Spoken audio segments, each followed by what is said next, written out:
Oke penduduk bumi, kali ini kita akan membahas sebuah investasi bodong penipuan yang baru rilis tanggal 19 Februari 2025 yang bernama Giga Minervest.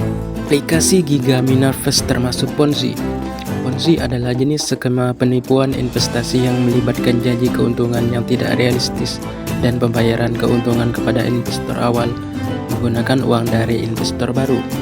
Skema ini tidak memiliki bisnis yang sebenarnya dan hanya bergantung pada arus masuk uang dari investor baru untuk membayar keuntungan kepada investor awal.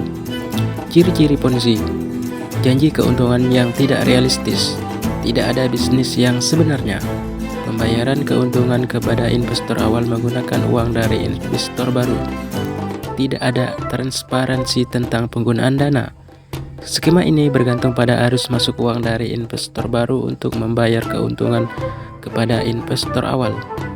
Bahaya Ponzi: kerugian finansial yang signifikan, kehilangan kepercayaan, stres dan kecemasan, dapat menyebabkan masalah hukum.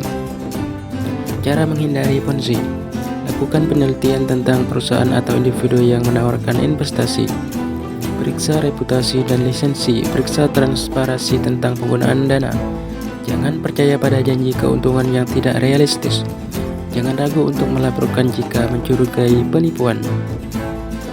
Ponzi termasuk investasi bodong.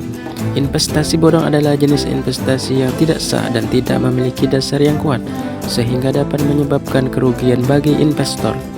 Investasi bodong seringkali dilakukan oleh perusahaan atau individu yang tidak memiliki reputasi baik atau tidak memiliki izin yang sah untuk melakukan investasi. Ciri-ciri investasi bodong: janji keuntungan yang tidak realistis, tidak ada dasar yang kuat untuk investasi, tidak ada transparansi tentang penggunaan dana. Perusahaan atau individu yang memiliki investasi tidak memiliki reputasi baik atau palsu. Tidak ada izin yang sah untuk melakukan investasi, misal OJK. Bahaya investasi bodong: kerugian finansial yang signifikan, kehilangan kepercayaan, stres dan kecemasan, dapat menyebabkan masalah hukum. Contoh investasi bodong: skema Ponzi, investasi emas atau perak yang tidak sah, investasi properti yang tidak sah, investasi saham yang tidak sah.